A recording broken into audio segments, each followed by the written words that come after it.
This week's Off the Script is brought to you by WrestleRumble.com. Wrestle Rumble for the entirety of Wrestlemania season is holding a raffle in which you could win not only one, but two custom-made WWE Championship title belts. One will be one of your own choosing. The other one will be a classic old-school Winged Eagle WWF Championship title. The rules are simple. Go to WrestleRumble.com. One entry will cost you $10. Drawing ends on March 31st, and Wrestle Rumble will be using random.org to determine the winner. Once again, you guys have up until March 31st at 4:45 p.m., and the drawing will take place at 5 p.m. that very same day. Once again, that's WrestleRumble.com, and hopefully one of you listening to Off the Script this month will be a two-time World Heavyweight Champion. When you talk about distinct big men in the world of professional wrestling, you undoubtedly have to include King Kong Bundy in the discussion. Everybody's normally going to gravitate towards the Andre the Giants of the world and the Big John Studs and the Undertakers of professional wrestling. Kane, the Big Show, Bam Bam Bigelow, Yokozuna. Each has a distinct, recognizable look. But I honestly believe King Kong Bundy needs to be recognized right along with those guys. He had undeniably one of the most distinct looks for a big man in the history of professional wrestling. And we were all watching Monday Night Raw, and I was here doing my review on Monday night. Thank you guys for all the support. And the news of King Kong Bundy started to make the rounds on social media, and it wasn't good news by any means. Now, the funny thing is, King Kong Bundy, I don't recall there being any worry about his health or any news that he was suffering from anything. It just literally came out of nowhere. I believe he actually tweeted something or made a comment on social media saying that he was excited to be meeting everybody WrestleMania weekend at WrestleCon. And then hours after Monday Night Raw was over, news hit the airwaves and the news outlets of his death. And we still to this day don't have any exact reason as to what happened. It was actually quite sad in a lot of situations. Obviously, the death of anybody hits anyone hard, especially in a business and a sport that we are all just genuinely passionate about.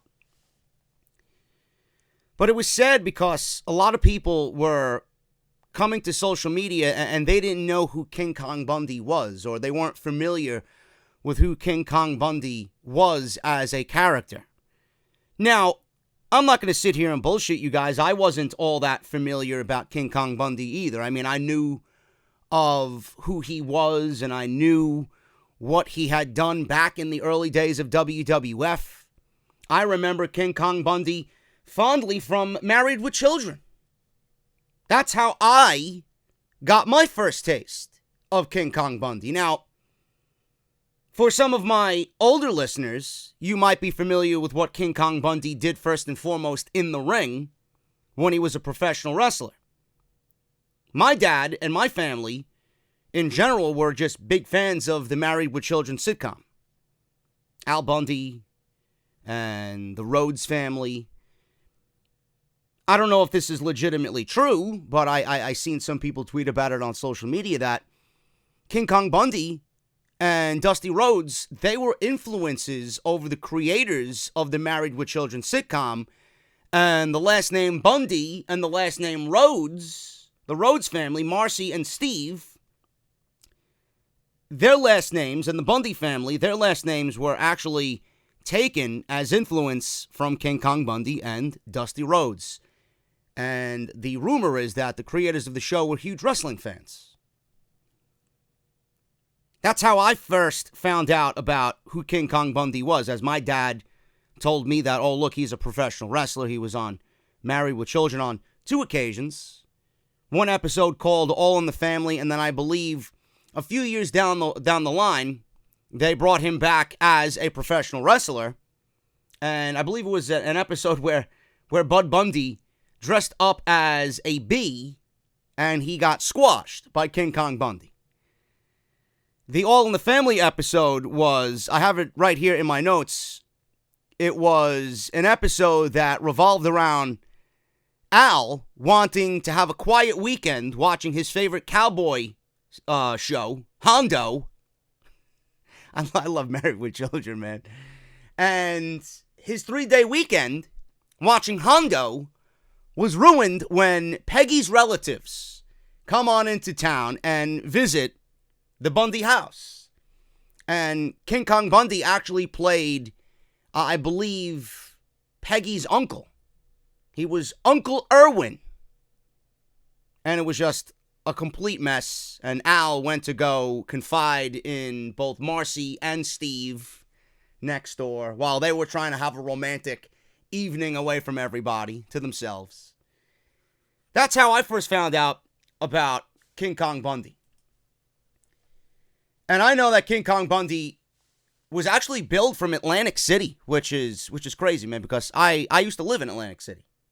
You know, I used to live in Atlantic City for 9 years when I first moved out of New York on my own in my young adult life. I was actually dating somebody down in Atlantic City, and I moved in with her, and I found home in Atlantic City. So it was cool to find out that he was billed originally from Atlantic City. 6'4", 458 pounds, trained by Larry Sharp. He had a WWF championship pursuit in the years of 1985 and 1986. He came in and he was targeting Hulk Hogan and the WWF championship in 1985. At Saturday night's main event 5, Hogan was battling the Magnificent Morocco, and King Kong Bundy, with Bobby the Brain Heenan, came out. Bundy was not always managed by Heenan. He wasn't always associated with the Heenan family. He was actually managed by Jimmy Hart at first. And while Hogan was challenging the Magnificent Morocco, King Kong Bundy came out with Bobby the Brain Heenan and ambushed, beat down Hulk Hogan. Obviously, with Morocco's help, Bundy gave Hogan several avalanches or big splashes in the corner, caused Hogan to bruise his ribs per storyline. And then Bundy actually wanted a match with Hogan. And the whole story around that was Bundy was going out there and saying that Hogan was afraid of King Kong Bundy, and that set up their feud. And Hogan agreed to meet Bundy in a steel cage match for the WWF Championship in the main event of WrestleMania 2. And Hogan ended up winning that. And King Kong Bundy, I believe, I don't know if he's the youngest or if he's one of 2 people in WWF history or WWE history, the youngest to main event a WrestleMania ever. And looking at King Kong Bundy, I don't know how young he was at that time. He was in his mid-20s, I believe. It looked like he was in his mid-40s. I don't know, man. It was one of those perceptions with King Kong Bundy that he looked a lot older than he actually really was, which I think is a great thing, you know? But I found that to be quite interesting as well. After that, he really didn't do much of anything. He was in some various feuds for the next couple of years up until 1988. WrestleMania 3, he was involved in a mixed 6-man tag team match.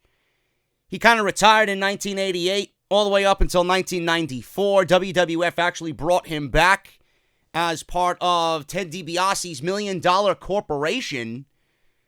And he was leading the charge for the $1 Million Corporation at the Survivor Series in 1994.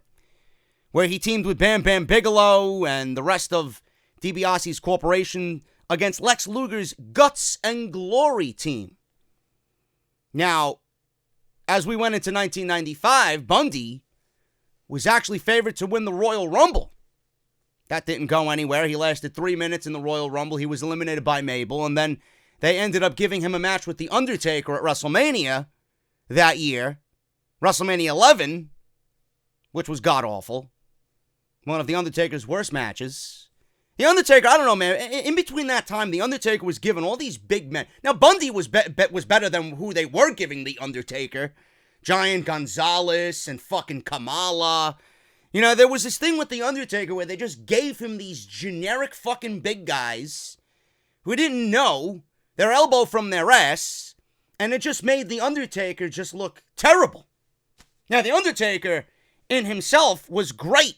He had a great presence. The character was great.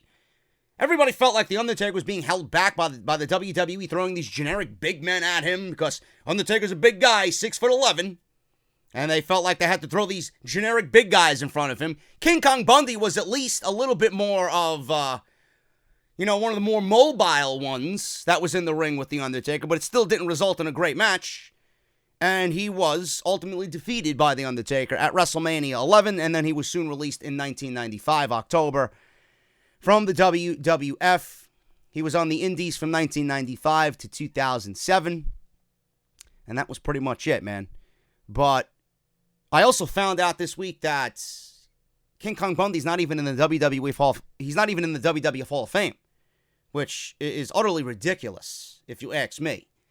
You know, you don't got so many in the industry like King Kong Bundy, somebody with a dominating presence like that, someone who shows up on the scene automatically and dominates, gets in there at WrestleMania, and is challenging Hulk Hogan for the WWF Championship at their biggest show of the year. That's crazy. And it's just unbelievable to me how guys like Bundy and Bigelow, you know, WrestleMania is in New Jersey this year. Where's Bam Bam Bigelow's induction? Why is King Kong Bundy, or why wasn't King Kong Bundy in the Hall of Fame? I don't understand that. And there's going to be another situation where WWE is going to look at this. They already made a statement on his death. And it's going to be too little too late. He would have loved, I'm sure, to be nominated into the Hall of Fame in New Jersey, being that he's from Atlantic City, and speak to everybody one last time. Now, it's too late for that. It's just looking back on it, it's just terrible. It's just a shitty situation. I fucking hate the WWE Hall of Fame. I fucking hate it. WWE has people like Tori Wilson going into the Hall of Fame, and she's done nothing for the industry. Meanwhile, we got guys like King Kong Bundy and Bam Bam Bigelow and God knows who else in the business not being acknowledged. It's a shame. It really is a shame. Happened on March 4, 2019. Bundy's longtime friend David Hero made the announcement that he died in Glassboro, New Jersey. He was only 63 years old, and no cause of death has been reported as of March 6th, 2019, man. You know, my thoughts and prayers go out to his friends, his family, and you know, it's just a shame, man. It's been a recurring theme every single year, and it feels like it happens during WrestleMania season all that often, man. You know, we had to go through the death of Gene Okerlund already, and now another one, King Kong Bundy. Seems like it's a recurring theme. Every year at WrestleMania, someone is always chosen to just go. Just odd, you know? But my thoughts and prayers go out to King Kong Bundy. Like I said, I wasn't really all that familiar with King Kong Bundy. I did some research on Bundy, put it in my notes for the podcast this week, and I wanted to just come on here and speak a little bit of, you know, what I remember of King Kong Bundy growing up as a young WWF enthusiast and a fan of the product. I wasn't all too familiar with Bundy and what he did, but when you talk about noticeable, distinguished big men in the history of this business, King Kong Bundy is absolutely in discussion with all those other big men in the annals of WWF history. So hopefully one of these days, one of these years, WWE acknowledges King Kong Bundy and puts him in the Hall of Fame. I do think that he had a presence and a huge impact on the business, and I feel like that should be acknowledged by the company.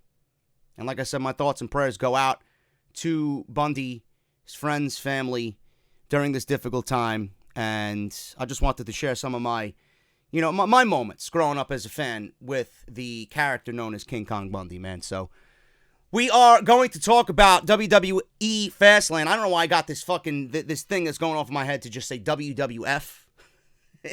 I still, after all these years, it's WWE, man. But when you talk about the WWF, the World Wrestling Federation, in any aspect, it's tough to just go back to saying WWE, man. I wish it was still the WWF. But today we're going to talk about WWE Fastlane.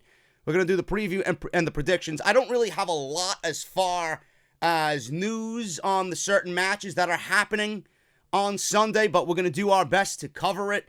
We're going to go over all the matches. I'm going to give you my thoughts behind everything that's happened so far leading up to the show this week on the go-home shows. I'm sure there'll be some ranting, some additional thoughts on everything that we've seen this week. So if you guys are interested in that, that's coming up. Like I said, all the news and rumors going into Fastlane, and I am going to get on out of here for a little bit. We're going to hit the introduction. I'm going to get myself a cold beverage. We're going to hit it right back here on Off the Script, episode 264. This is part number 1 for your Fastlane weekend, man. Don't go anywhere. I'll be right back. Off this shitty fucking product by coming on here and speaking the fucking goddamn truth about this fucking film. And I can book a better show taking a fucking dump after eating my fucking Chipotle chorizo with extra cheese. I don't give a fuck what anybody has to say. Have I ever? Of course not. WWE's great, man.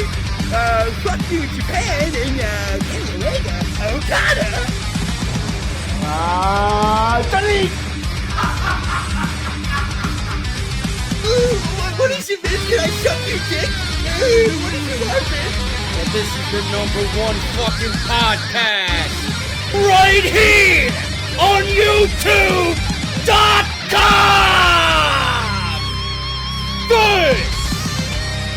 This is Off the Script. Man, I got so much shit to go over with you guys. It is literally ridiculous. I don't want to bombard you guys with so much stuff in the beginning of the show, and then I gotta hear, oh, but JJ, where's the news, man? So what I think I'm gonna do is I'm going to announce some things in the beginning of the show, kind of spread it out in the middle of the show as well, and then we'll touch on the rest of it at the end of the show. But I do have some very important announcements for you guys that I want to go over right here on the podcast. This is episode 264, part number 1 for your Fastlane weekend, man. Thank you guys so much for joining me on this Friday, this pay-per-view weekend. We're going to make sure you guys are ready for WWE Fastlane, but with the build of this show, or the storylines going into this show, I don't want to be on the fucking Fastlane. I want to be on the detour to the nearest craft beer bar. Because whatever fucking lane that WWE has us in is headed towards disaster. That's just the vibe that I get from current WWE television. But we're going to talk about everything leading into Fastlane, man. First and foremost, I have to get this out there because it is something new to me. And I know I mentioned it briefly on last week's show, but this is going to be something that is going to be mentioned on a weekly basis right here on the podcast. A lot of people have told me to go get a website for whatever reason. It's only good that I have a backup in case YouTube implodes. So what we have done as of a week ago, and I want to thank all 1,000 of you already, man. I wanted 1,000 signups before Fastlane. You guys blew that out of the fucking water, man. I don't believe I have 1,000 fucking people interested in what I have to say on a weekly basis. Thank you guys so very much. But I have my own website. And it's simple to remember, man. jdfromny.com. If you can't remember that, you're a fucking goon. So it's as easy as pie. Like Titus's fucking pie. Easy. And I want you guys to go sign up. All you have to do is go to jdfromny.com. You're going to see a nice little scroll bar right underneath the Off the Script logo. I want you guys to put your email in and be a part of my newsletter, man. It's going to be every single week. I want to gather as many names as I can right now before we send out anything. It's going to be fun. You guys are going to be updated on everything that I do here on the channel, whether it's podcasts, videos, gaming videos. We have a meet and greet coming up during WrestleMania weekend. I will talk about that in a second. You guys will be notified on that, which I hope most of you come out and greet me and call me an asshole, whether you want to have a beer with me, whatever, man.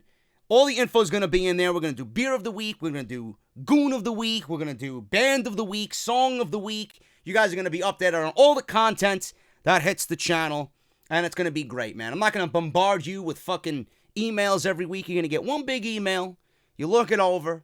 Whether I have a t-shirt for sale, you guys will be notified in the email. It's going to be great, man. It's going to be a great way to keep up to date on what I do here, man. So please, jdfromny.com. If you guys are interested in keeping up to date on everything that I do, go and sign up. And I would really, really, really appreciate it, man. Speaking of the meet and greet, I got to shout out Chris from Hooters, the restaurant chain Hooters, in New York City, man, on 33rd Street in New York City, a block away from Madison Square Garden. I have locked down Hooters for a meet and greet on Friday, on TakeOver Friday, WrestleMania weekend, man. So it's going to be early enough for you guys to get to the meet and greet, have a few beers, have some food, take the train or an Uber over to the Barclays Center, and be there in time for NXT TakeOver New York, okay? I didn't want to do it in Brooklyn because everybody's going to be doing it in Brooklyn. I know Solomon's is doing his at the KBH Beer Hall again, and I don't want to really step on anybody's toes. I want to do my own thing, and I figured, why the hell not, man? Hooters got good wings. Hooters got good beer. Hooters got beautiful women for you guys to look at. And it's a very lively atmosphere. And I wanted a fun atmosphere for you guys. And I want to shout out Chris and the Hooters team for reaching out to me. Apparently, Chris is a listener of the show. He reached out to me in January. I took him up on this offer. I felt like it was stupid of me not to do it at Hooters. And I want you guys to be aware that on Friday, before NXT TakeOver, New York, on Friday, 33rd Street in New York City, a block away from Madison Square Garden, probably around 1 p.m., we will be doing a meet and greet at Hooters, man. I will have the official RSVP set up in the days to come. Sal Rex is making me a flyer. It's going to be great. I hope to see as many of you fucking goons out there during the meet and greet, man. So I'm excited about that.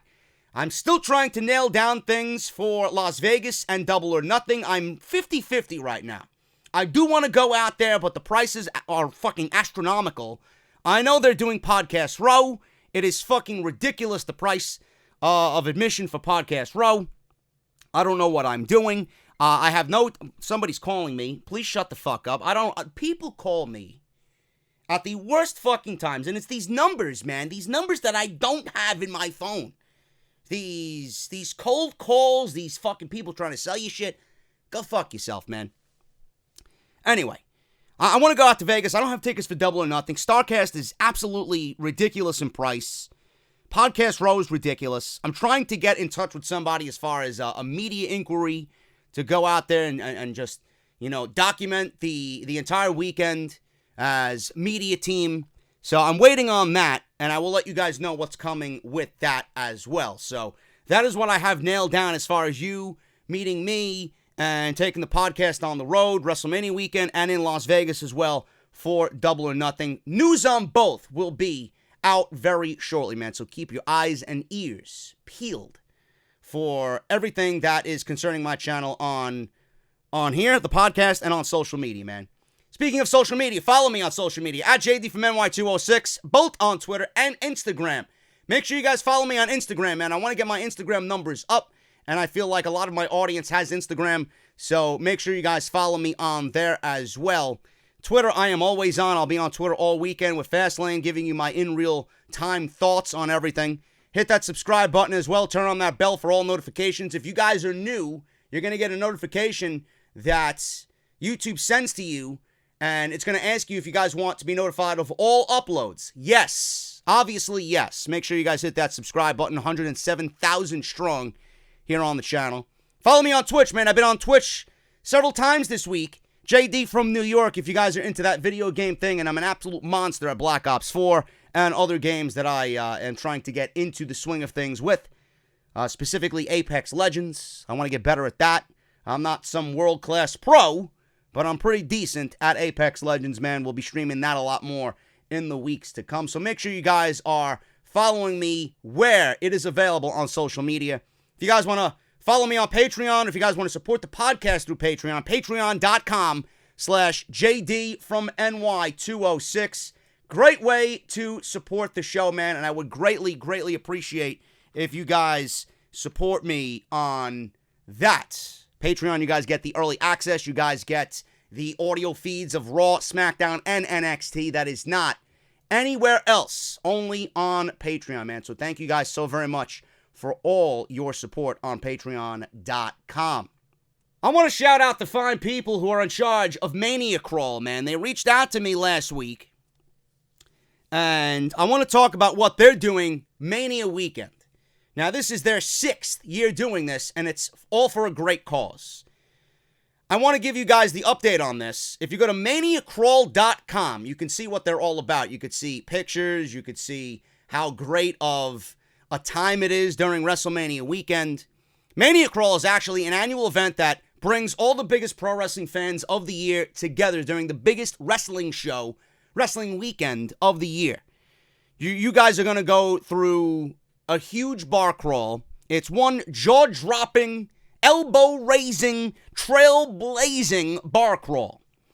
Now, through the use of social media and various fan sites and the overwhelming support of the pro wrestling community, Mania Crawl has grown to serve thousands of fans across 5 different cities: New Orleans, San Jose, Dallas, New York City, and Orlando.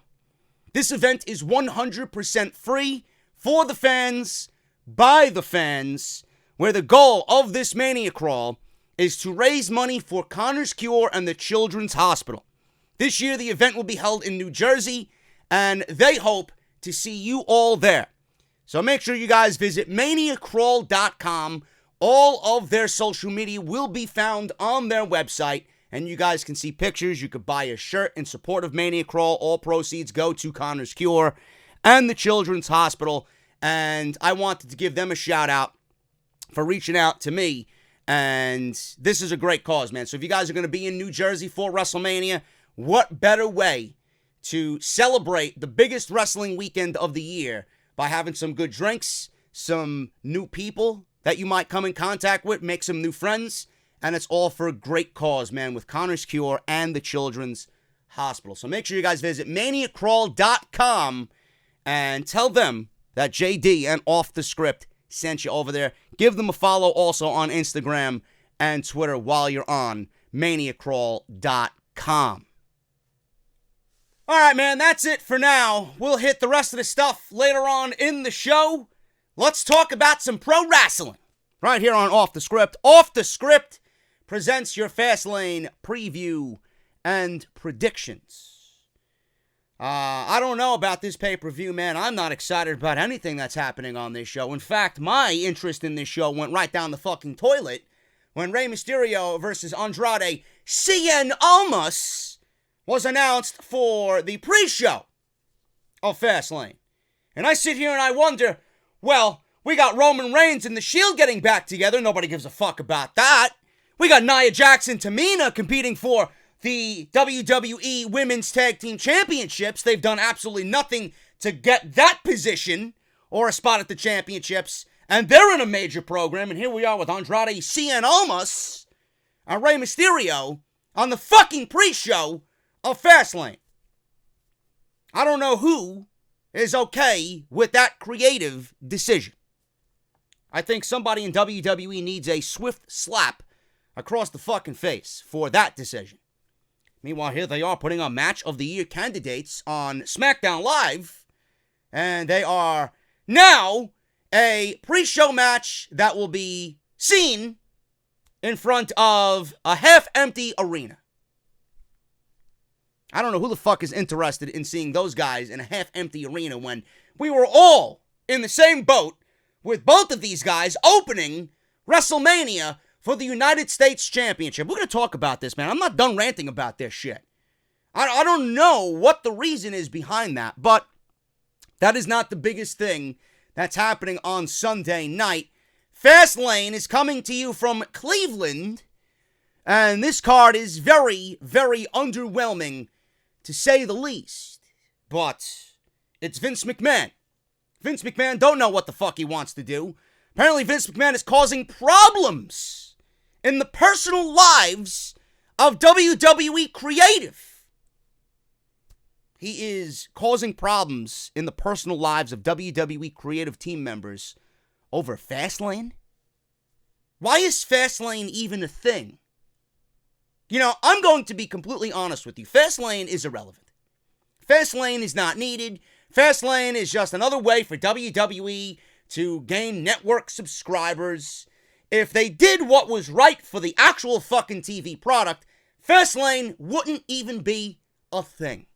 All you need is the Elimination Chamber. The Elimination Chamber is more than enough to get you ready on the road to WrestleMania. Instead, now we have feuds that are now overwhelmingly just coming off as try-hard. We have matches that really don't even need to take place, that garner interest from nobody. We have feuds coming together in a week. We got a women's tag team title match that means absolutely nothing to anybody. I don't get what the big deal about Fastlane is. I don't see the importance of even having this show on Sunday night. All for the WrestleMania season to WWE to hype it up and make it more cringe than ever before. I see more people losing interest now with Fastlane being a thing than I did at the turn of the new year. Fastlane's not needed. And here Vince McMahon is causing problems in the personal lives of WWE creative team members. 73 years old, and he's causing problems. And he's all hands on the product. Everything that happens has to go through him. Dave Meltzer explained on Wrestling Observer Live how WWE writers were staying up until 3 a.m. this week to get Fastlane put together. Now, I don't know what that says about the creative team members, that they can't put a fucking card together with the roster that they have, or if Vince McMahon is an absolutely just sick, demented motherfucker. Fastlane, you're having problems putting together Fastlane. Here's an idea. Scrap the whole fucking show and book Monday Night Raw with the amount of importance that should be on a pay-per-view. Am I wrong? I think Monday Night Raw could have a nice pay-per-view-esque feel on the road to WrestleMania. This is irrelevant. This is completely irrelevant. Meltzer went on to explain that this is not a new trend because everything in WWE works according to Vince McMahon's schedule. Meltzer says, and I quote, "It's been bad because on the midweek day, when they have the big meeting to do all this stuff, it's just like Vince will put them off and put them off and put them off, and they don't even start the meetings sometimes until 10 or 11 at night, and it was supposed to start originally at 5 or 6 p.m. Imagine waiting for Vince McMahon to finish what he's doing, and we can't get this fucking job done and this card set up. It's as if they're coming up with the cure for fucking Alzheimer's. Staying up in wee hours of the fucking night, putting together different chemicals to try and come up with a cure, right? What are you doing? You're coming up with a fucking D-level pay-per-view card, and you're staying up till 3 a.m.? This should take you fucking an hour, 2 max.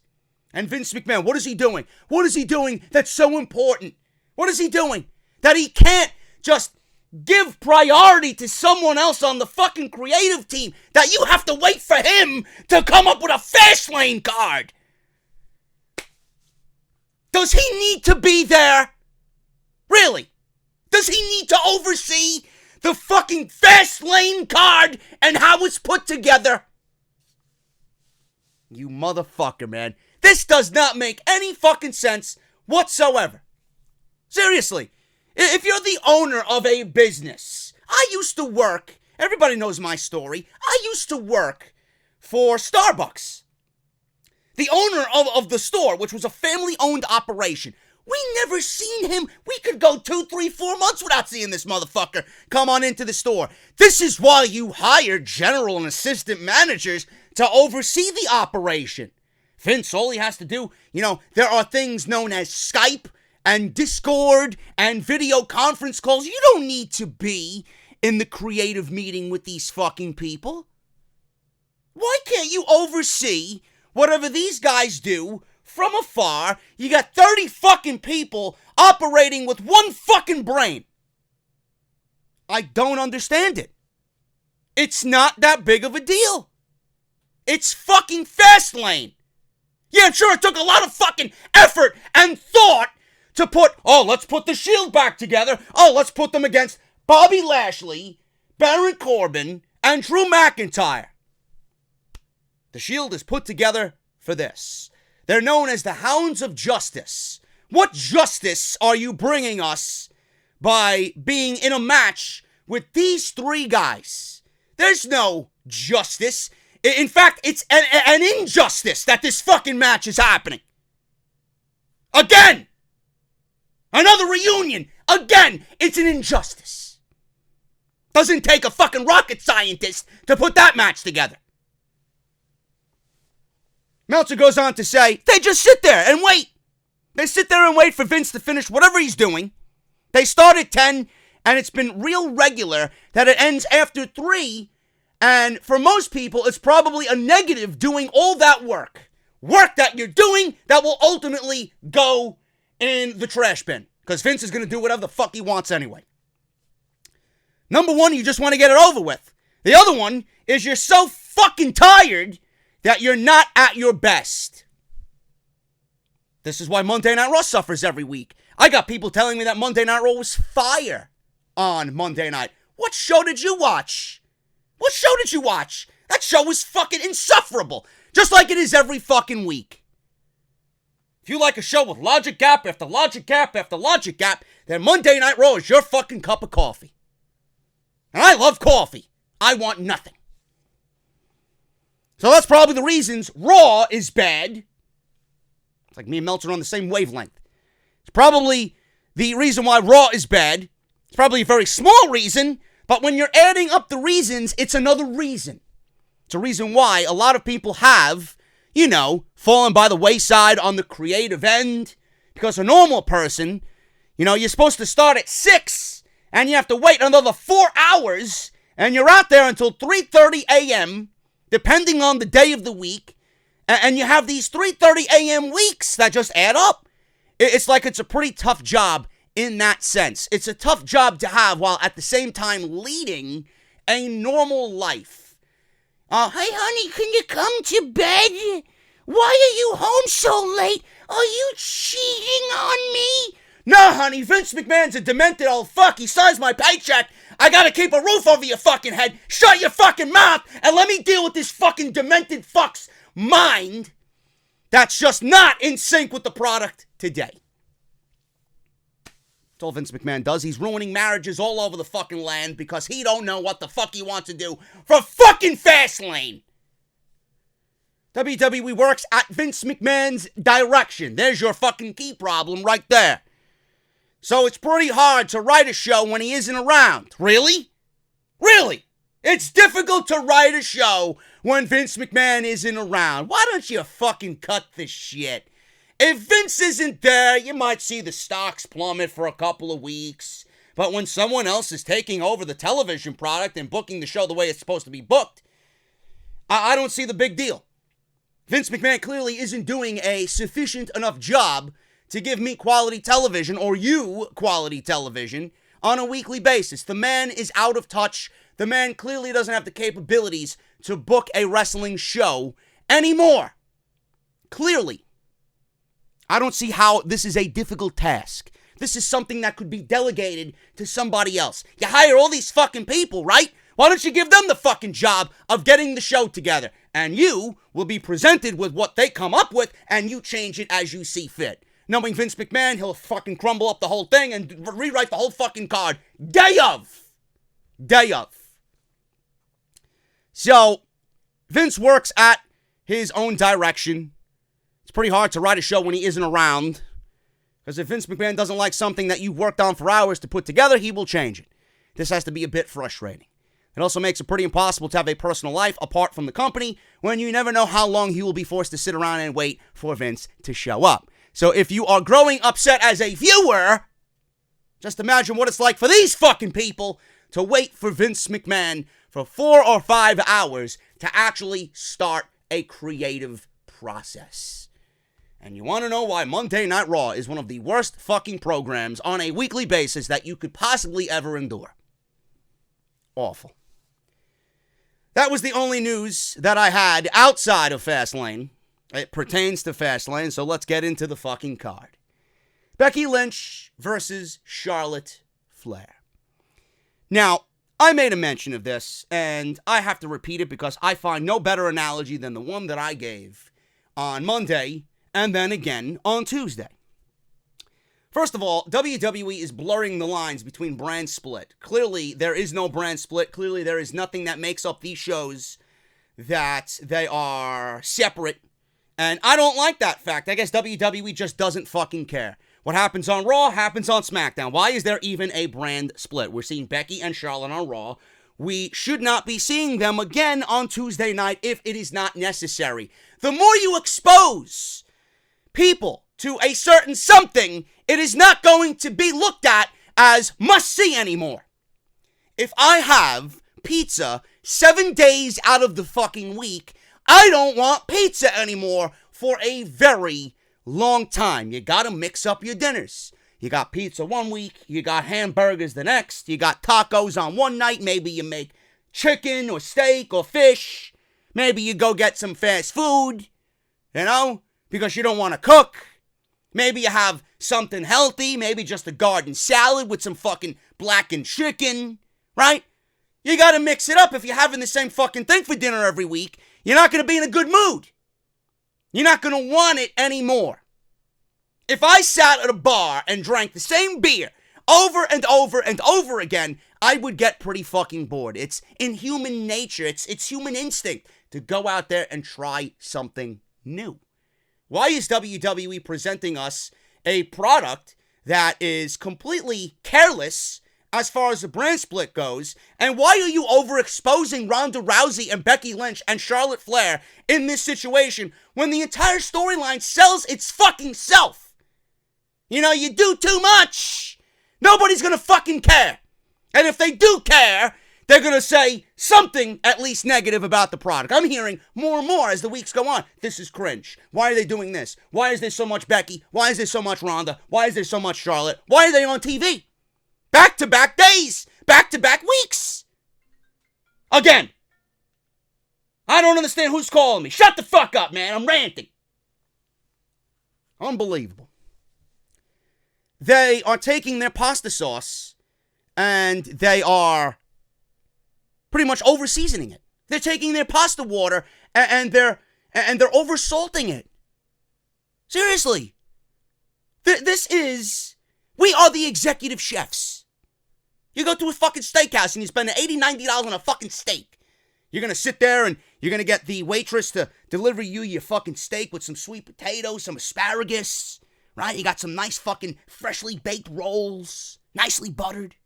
You're going to sit there and you're going to take the onion salt, the onion powder and the garlic salt and the salt and pepper, and you're going to start seasoning the fucking $90 steak that was specifically made for you at the chef's discretion. It's disrespectful. WWE had all of this perfectly wrapped with a nice big bow, and they need to, let's add an injury angle to this. Becky comes out on a crutch. Becky is suspended for 30 days. Becky is reinstated. Becky is now suspended for 60 days. Now we're going to put Charlotte in the main event of WrestleMania. Ronda is upset. She's going to relinquish the Raw Women's Championship. Ronda is going to be given the Raw Women's Championship back because she never really relinquished it. Now we got Charlotte and Becky Lynch for the right for the WrestleMania main event. If Becky Lynch wins, she's added to the triple threat match. Really? I don't understand all of this. Now, on one hand, I want to say, all right, they're trying. We're on this journey. We're on this fast lane. But it's going too fast for me. It's going too fast for me. Like my buddy Jesse said on Monday, they seem to be in the driver's seat and they don't have any clear direction on where they want to go. They're lost. They're lost. We're on this journey. I know the journey is going to end with Becky Lynch winning the Raw Women's Championship, but the way you're getting me there, man, there's a lot of bumps. There's a lot of bumps in the road. It's not a comfortable ride. It's a journey, but it's not one that I feel was the smoothest route. All of this was unneeded. All of this was unneeded. They don't need to be on television every single week. Every single fucking week they're on television. Twice on Monday and Tuesday. Correct me if I'm wrong. Yes, NXT is 1 hour. Yes, NXT is a weekly program at 1 hour. But you never really seen Johnny Gargano and Tommaso Ciampa on the same fucking show every single week to build up their feud. I don't get why it's so difficult. And they don't have a pay-per-view every fucking month to build towards. WWE is trying to nail this down, and they're overexposing these women to a point where some people just don't care anymore. And it's completely unnecessary. Too many swerves and curves and detours and just too much going on for something that should have been told in a much more simplistic way. That's my feeling on this right now. Now, granted, it's still the most important thing that's happening at WrestleMania because the end result is something that the majority of us all want. Becky Lynch tapping out Ronda and winning the Raw Women's Championship. And I guess I really shouldn't complain about the fact that WWE is kind of just throwing the brand split rules out the window. They better get back on board with the brand split shit come post-WrestleMania. I don't want to see WWE have everybody just floating all over the fucking place. I don't. It's not a good look. There needs to be some order. Right now, it's completely out of order. It's chaotic. There's got to be a Raw, and there's got to be a Smackdown. If this is going to take place on a show, then it should be on Monday Night Raw because the Raw Women's Champion is on Raw. You don't need to have Becky and Charlotte show up on SmackDown because they have nothing to do with SmackDown. It is your fucking job to tell the story in its entirety on one show. It doesn't need to bleed into Tuesday, and whatever happened on Tuesday didn't really need to happen anyway. What did you do? Becky Lynch got beat up on Monday. Charlotte stood there laughing like a heel. And here we get Becky swinging crutches on Charlotte on Tuesday. We didn't need it.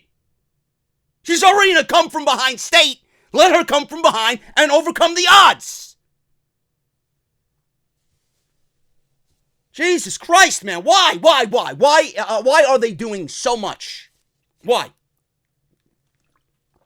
I don't get it. Now, Ronda Rousey, earlier in the week, last week, Ronda Rousey reportedly worked herself into a shoot with Becky Lynch. Now, the term worked into a shoot means that something started as a storyline, but then it got real.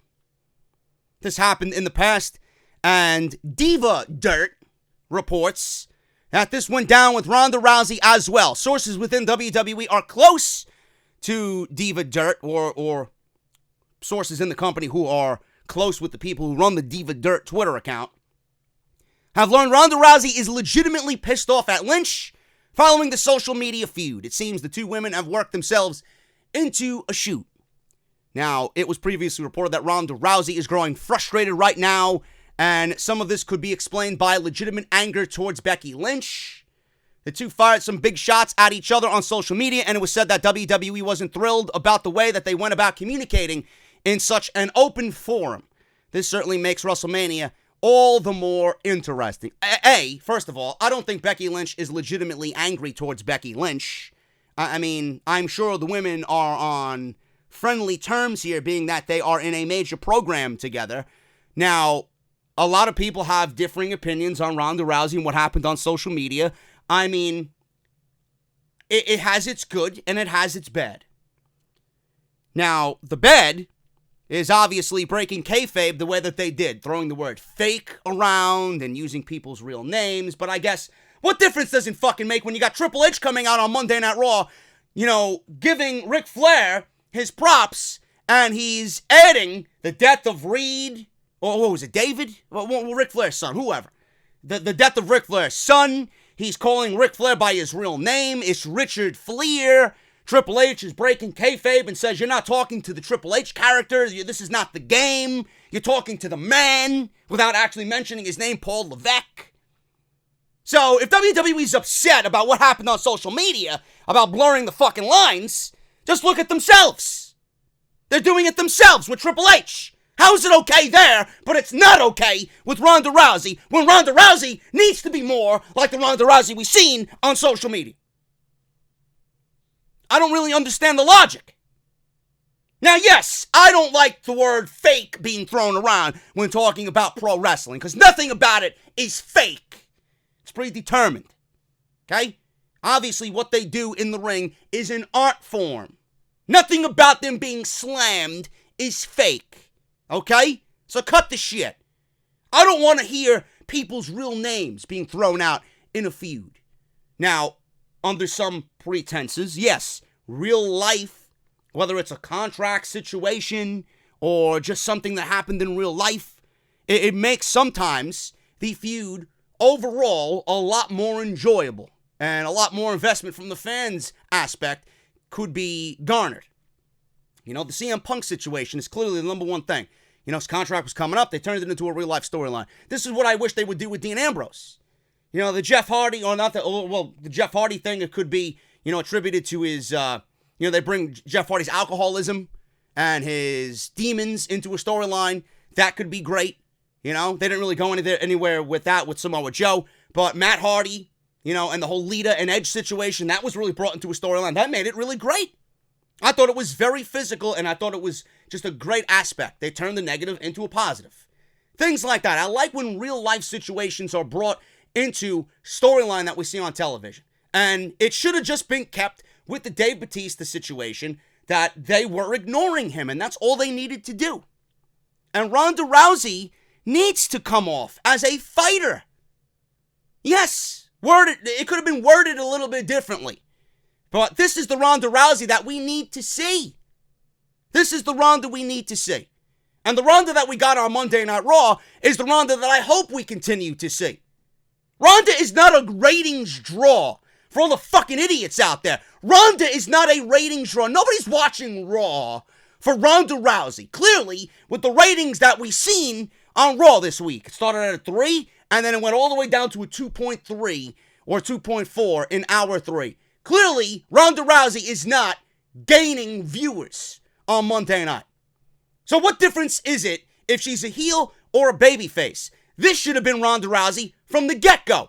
No smiling, coming out there, very Terminator-esque, and just beating the shit out of everybody. The vibe in her voice was the Ronda Rousey we needed to see from day one.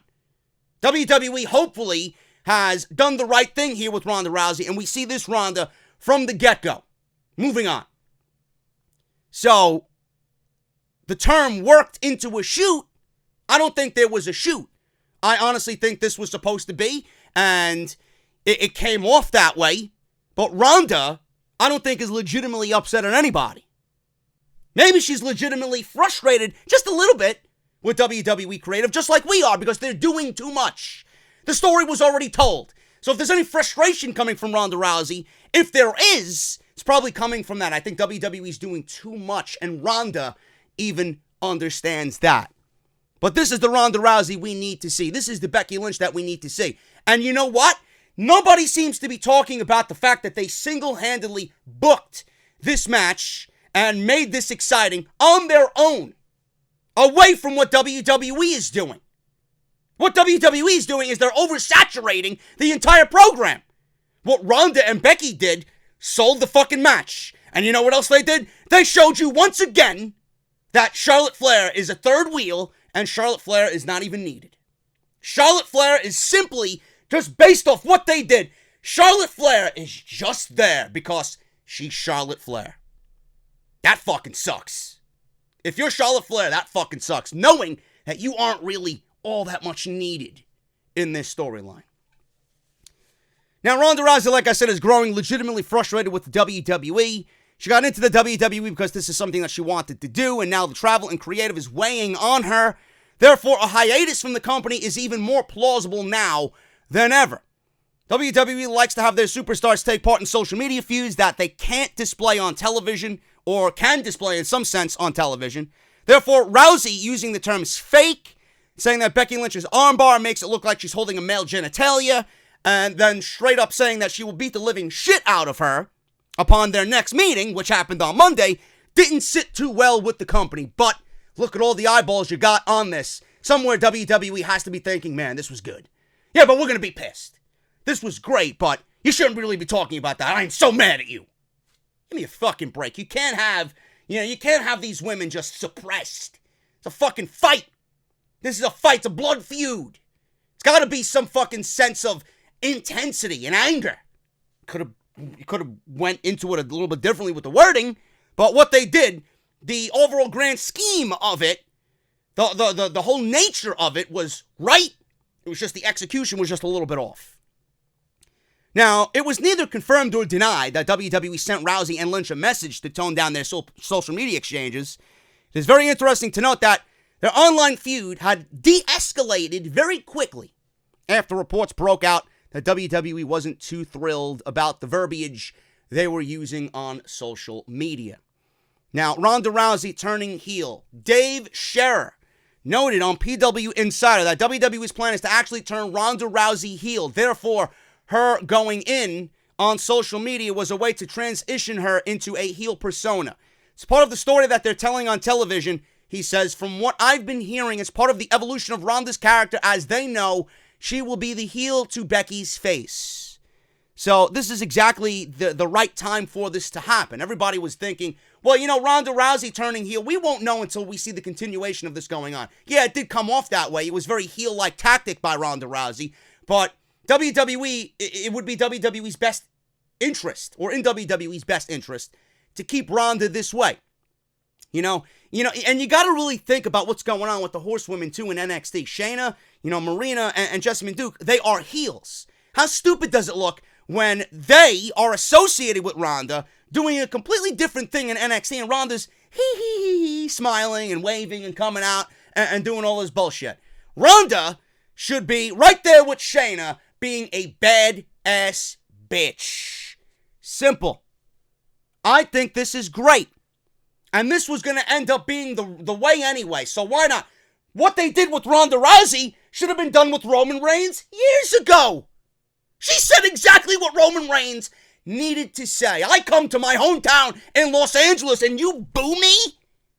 You boo me. Enough of this shit. This is no more Mrs. Nice Bitch from now on. That's exactly what Roman Reigns needed to do. And Becky was going to be the overwhelming fan favorite at MetLife Stadium WrestleMania weekend anyway. Ronda was undoubtedly going to be booed. So why not? Why not just go with it and turn her, because WWE knows that the reaction that Ronda's going to get at WrestleMania is not going to be the one that she's been getting all these months leading up to this moment. For the entirety of 2018, Ronda was like, waving, and she's smiling, and she's happy to be here. I've thought about this moment since I was a child. Blow me. Enough. Ronda is going to be a heel. Charlotte is going to be a heel. Ronda is not going to be a fan favorite at WrestleMania. So you might as well just embrace the hate. And this is going to be great. And WWE did it. Now, hopefully they keep up on it, and they don't stray. Because right now, the pieces are in place, the character portrayals are there, that is it. You don't need to do anything else. It's all about Becky beating Charlotte at Fastlane and getting into the WrestleMania main event, making it a triple threat match. Now, Rousey's reported last day with WWE could be something that is very similar to Brock Lesnar. Now, she is slated for the Raw after WrestleMania. Right now, her last day is the day after Mania, so that can change, but that's her last day right now, says Dave Meltzer on Wrestling Observer Live. End quote. It is expected that she will drop the Raw Women's title at WrestleMania, so we will have to wait and see what happens. but she will be set to take a hiatus from the company, and who knows what could happen. She may go off the deep end, and hopefully she gives the armbar to Michael Cole, just like Brock Lesnar destroyed Michael Cole that one time where they just took him off television on the Raw after Mania. I would love to see something like that, and it would still play up into the fact that Ronda Rousey is a badass bitch. So she is definitely taking a hiatus. I think this would be great. WWE from there has to merge the divisions, because I don't think Becky is going to be able to hold that entire division up on her shoulders. You know, this may be the climax. After this, it's nothing but a downward trajectory for Becky Lynch if WWE doesn't do something to rectify the miserable state of the women's division on both Raw and SmackDown. With the tag team titles now floating around between all brands, you know, the women's division needs to be merged. Enough. Monday Night Raw's women's division is not going to survive the way it is. If you take Ronda out, yeah, it's going to be a positive because everybody else is finally going to get an opportunity at the Raw Women's Championship. Ronda's only holding it to get to this moment. It's what you do with the title on Becky Lynch that's going to be the determining factor about how successful everything is that Ronda Rousey and WWE have worked up until this point to achieve. So we'll see what happens with that. Ronda Rousey is definitely taking a hiatus from WWE after WrestleMania. Her last date for now is the Raw after WrestleMania. What you guys should not be taking a hiatus away from is your shaving. How many of you guys get lazy because you don't like the blade that you're using, or you just don't like shaving in general? Well, Harry's is the answer to all your hiatus when it comes to shaving, man. Harrys.com/script. They're going to give you a free trial shave set, $13 value, just by listening to the show here today and using our unique link, Harrys.com/script. I want you guys to join and be one of the 10 million that have used Harry's by claiming this offer. Now, why Harry's? Well, let me tell you why. Harry's founders were tired of paying for razors that were overpriced and overdesigned. They knew a great shave doesn't come from gimmicks like vibrating heads, flex balls, or handles that look like spaceships. These tactics were used in the industry to raise prices, and this has been going on for decades. They fixed all of that by combining a simple, clean design with quality, durable blades at a fair price. Harry's actually also bought a world-class blade factory in Germany that's been making quality blades for over 95 years. And they've received over 20,000 five-star reviews on Trustpilot and Google alone. Harry's replacement cartridges are just $2 each as well. That's half the price of a Gillette Fusion Pro Shield. And all Harry's blades come with a 100% quality guarantee. If you do not love your shave, let them know and they will give you a full refund. Now, what do you get? You're going to get a razor handle. Choice of color is up to you. You got a choice of 3 colors: orange, navy blue, and the evergreen. You're going to get a 5-blade razor with a lubricating strip and a trimmer blade, a rich lathering bottle of their shave gel, and a travel blade cover as well, all for free. Listeners of my show can redeem this trial set by going to harrys.com/script. Make sure you go to harrys.com/script to redeem your offer and let them know that I sent you to help support Off the Script. I want to thank personally everybody as well for going to Bonfire and supporting my JD's Elite exclusively on Bonfire.com, the official home of this shirt, man. You guys absolutely blew the records away. JD's Negan is no longer the best-selling off-the-script design that we have. It is now JD's Elite, officially on Bonfire.com. Go and get yours today, man. If I'm doing meet and greets WrestleMania weekend, I want to see the majority of you wearing this design because you are a part of my army. You are my elite, man. So go to bonfire.com. Link is down in the description of this very video towards the very top. Go get yours today and support the campaign. Let's make March better than we did February, man. Thank you guys so very much for all your support right here on Off the Script. Let's get back into the WWE Fastlane preview and predictions, man. Mandy Rose versus Asuka for the Smackdown Live Women's Championship. That has been neglected, and I don't know why. Seems that Asuka was given this championship just as a way to shut everybody up that was complaining about Asuka not being in anything important in WWE. They gave her the title, they had no plans for the title, and here we are. And Asuka does not deserve this at all. The woman is way too talented. The woman is the personification of what a champion should be in the ring and out of the ring. And WWE has done nothing to showcase her or this SmackDown Live Women's Championship, which, in my hope, in my mind, if the SmackDown Live Women's Championship is going to be as irrelevant as it is right now, there's no reason to have a SmackDown Live Women's Championship, and there should be only one championship. Now, I don't think they're going to go that route. I made a prediction many, many months ago that we would have some sort of unification match at WrestleMania, and that does not seem to be the direction that WWE is going in. But this title is absolutely worthless. They've done nothing to showcase the title or Asuka or make it feel important at all. And I don't know where the title is going to go into WrestleMania.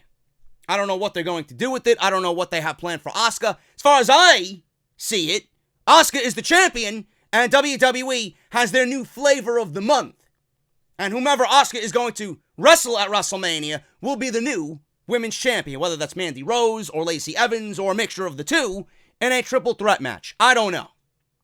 I don't like either option. Neither are ready to get that type of position in the company. Lacey Evans is complete garbage, cringe. She's done nothing. And Mandy Rose, I have been very pleased with what I see so far with Mandy Rose. I don't think she's championship material right now, or better yet, someone who is, in the eyes of the fans, someone that could take on Asuka legitimately. I mean, give me a break. Mandy Rose might be a very, very good in-ring performer from what we've come to know of Mandy Rose, but that doesn't mean she's ready to beat Asuka. You know, Asuka's in that category that's right below the Rouseys and the Charlottes and the Becky Lynches. She's right there. If you think Mandy Rose and fucking Lacey Evans is in that position, you're out of your fucking mind and seek mental help immediately. You're a fucking idiot. Now, Mandy Rose was at the Westchester County Center in White Plains, New York on Monday in I believe it was a non-title match against Asuka. I could be wrong on that. Maybe it was a women's championship match. I don't know, nor do I care. All I know is that they were in the ring together on Monday, and reports came out that Asuka was hurt in this match. Now, I seen the footage of it. I'm not blaming Mandy Rose or Asuka. It was just something that was a freak accident. Shit happens when you're in the ring. Every time you step in between those ropes, you're risking your life and you're risking your body. Shit happens. Not everything goes off as planned. And it was a miscommunication error. Asuka is not known for making mistakes like this. Mandy Rose, as far as I am concerned, or from what I know, has not been violent or, you know, in a position where she's been harmful to her colleagues in the ring. It was just something that was a miscommunication. I believe Mandy Rose went for her finisher or face buster of some sort, and Asuka tucked her neck, and she landed on her neck weirdly. And she came out on social media after reports were going crazy that Asuka was injured. The referee threw the X up. Asuka came out on her Twitter account and said that I am fine. It's my back. It's a little sore, and we will be fine. So that was that. Then reports started to come out that there was backstage heat on Mandy Rose for this incident. Rumor, killer. There is no backstage heat on Mandy Rose. Asuka updated fans, like I said, on her status by telling everyone that she is fine. However, there is a rumor going around that there is some backstage heat on Mandy Rose for this mishap in the ring. Now, sources have stated that there is no backstage heat on Mandy Rose for this accident in the ring. The match was called off because WWE wanted to be safe in the situation because they weren't sure about Asuka's status at the time. This precautionary measure was done as a way to simply protect Asuka. accidents happen in the ring, and there is no heat on Mandy Rose. The two are still scheduled to go one-on-one for the SmackDown Live Women's title at Fastlane, but it is all good for now. So that is that. No backstage heat on Mandy Rose. I'm going with Asuka. There's no way. Now, I don't think Asuka goes into WrestleMania the odds-on favorite to keep the title. I don't think Mandy Rose is... This match was born in 2 weeks. And they've done nothing as far as feature this match on SmackDown Live. It was something where Mandy Rose got a fluke victory over Asuka as she suffered through dumb babyface syndrome. Naomi was sacrificed to the Mandy Rose gods on SmackDown Live. Pretty much 30 seconds, Mandy Rose was victorious over Naomi. And then Asuka comes out at the end of that match and starts to attack Mandy Rose for what happened the week prior. That was pretty much the extent of this build. This is just something to get Asuka on the show and get the SmackDown Live Women's Championship featured. Mandy Rose is not going to beat Asuka. Mandy Rose is not going into WrestleMania as the SmackDown Live Women's Champion. Asuka is the best in her division. There is no one that even comes close to being in Asuka's category or league on SmackDown Live. SmackDown Live's women's division needs a major overhaul. I don't know what they do. I've stated in nauseam, time and time again, that the divisions need to be merged. We need to have this division as one floating between both shows. WWE seems to have thrown the brand split rules out the window, so why not continue doing that after WrestleMania? Asuka goes into WrestleMania with the Women's Championship of SmackDown Live, and there's no way that Mandy Rose is beating Asuka at Fastlane. Simple as that. If this is something that you want, so be it. If you legitimately think this is going to happen, you are just well on your way to being misinformed. And you might have a few screws loose up in your head. Would I be surprised if Asuka loses the title? No. Because I know how WWE is high up on Mandy Rose. But I don't know where they go with the women's title into WrestleMania. I have absolutely zero interest in Lacey Evans. The sassy Southern Belle does nothing. Go back down south and make me some peach tea. I don't give a fuck about what you do in a WWE ring. You have overstayed your welcome by waving and coming out with your fucking, with your big hat and your sass. I don't care. A, she doesn't deserve an opportunity. B, people are claiming that she deserves an opportunity based off her backstory. If that is the case, then we might as well give championships to everybody. This is what people are lobbying for based off Lacey Evans' body of work. Zero. He has zero body of work. She should still be in NXT, to be honest with you. Lacey Evans is a character that didn't even get over in NXT. She's done nothing memorable in NXT. I could see why Vince and everybody is so high up on Lacey Evans. But the fact that she's possibly getting a championship match at WrestleMania does not speak to me as being WrestleMania worthy. That's just my honest opinion. I don't give a fuck what they do. I think WWE's priority right now is building Asuka. How could you take this woman and make her feel important at the end of 2018 and literally do nothing with her for the majority of 2019? She had that great match with Becky Lynch, and that was it. That was literally it for Asuka in 2019. She deserves better. And Mr. D-O-double-G, let's get some Asuka on fucking television in a meaningful program. This woman has been absolutely wasted for the majority of her main roster run, and I can't seem to understand why. Moving on. Raw Tag Team titles, The Revival versus Ricochet and Aleister Black versus the Glorious Ones in Bobby Roode and Chad Gable. The Revival react to a lackluster WWE Raw Tag Team title run. Oh, now you're reacting. So, you want to leave the company, you ask for your release, WWE says no, they give you the titles to shut you up, and now they are still complaining. And rightfully so. I've mentioned this every single time we've been watching the Revival for the last 3 weeks. They have gotten jobbers entrances. You don't see them walking down the aisle with the tag team championships. You might not even know that they're the tag team fucking champions, the way that WWE has portrayed them. So they brought up the fact that, they would like to maybe get an entrance one time this week on WWE television. Scott Dawson and Dash Wilder did win the tag team titles in a televised match on a go-home episode for a pay-per-view that they did not even compete in. Now, the Revival won this week on Raw, but it was by DQ, and it was very, very, very lackluster. If you think Dash and Dawson haven't noticed that this is indeed fact, then you would be a fool. Following their appearance on Raw, both members of the Revival took to social media where they expressed some frustration about their current roles on Monday Night Raw. Dash Wilder said, "Never mind," to the hopes that the Revival would get an entrance on this week's television as Raw Tag Team Champions, and it seems that both members of the Revival had to remind fans that they actually won their match this past week. For what it's worth, the tweet is still pinned at the top of Dash Wilder's Twitter profile. So if you guys want to go see that, about them wanting to wrestle the Young Bucks someday, maybe it would be in their best interests to unpin that from their Twitter profile. Because WWE clearly is doing nothing with these guys. I honestly don't understand the Revival. I really don't. In WWE's eyes, I don't understand the Revival. And listen, hear me out. You know how many people claim that the Revival are garbage and the Revival have no charisma, that these guys are two bums, that they're a take on the old school and they don't fit into the new school? I've heard it all about the Revival. I've heard everything about the Revival but their in-ring tag team ability, which is fucking great.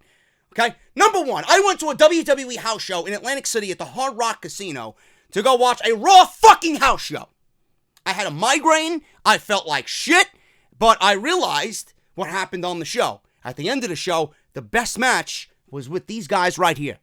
And the match that we've been hearing about with the Glorious Ones and the Revival on these house show tours that WWE's putting on across the country, it lived up to the expectation. They were given 25 minutes, and the fans were so into it, casual fucking fans. I had some fucking fat kid screaming next to me as if he thought everything was legitimately fucking real. Like he thought the Revival were going to lose the tag team titles on some fucking house show. I looked over at him. I wanted to fucking tell his mother, "Shut this fucking fat kid slob up. You're giving me a fucking headache." I legitimately had to get up and go take fucking aspirin and buy a $6 bottle of water just so that my migraine would be suppressed for just a little bit. Anyway, speaking of that, moving away from that fucking slob, we had the Revival and the Glorious Ones go 25 minutes in the best match of the night. And I don't understand the Revival in the eyes of WWE. If you gave them the tag team championships to hopefully build the division around them and make tag team wrestling important on WWE television, why are you going about booking them in this manner? Why? I don't really understand it. You're coming off, you're portraying the Revival as if they are worthless. That they're not tag team champions, that they are expendable talents. So why did you look at these guys and not grant them their release? It's like you're keeping them in fucking prison.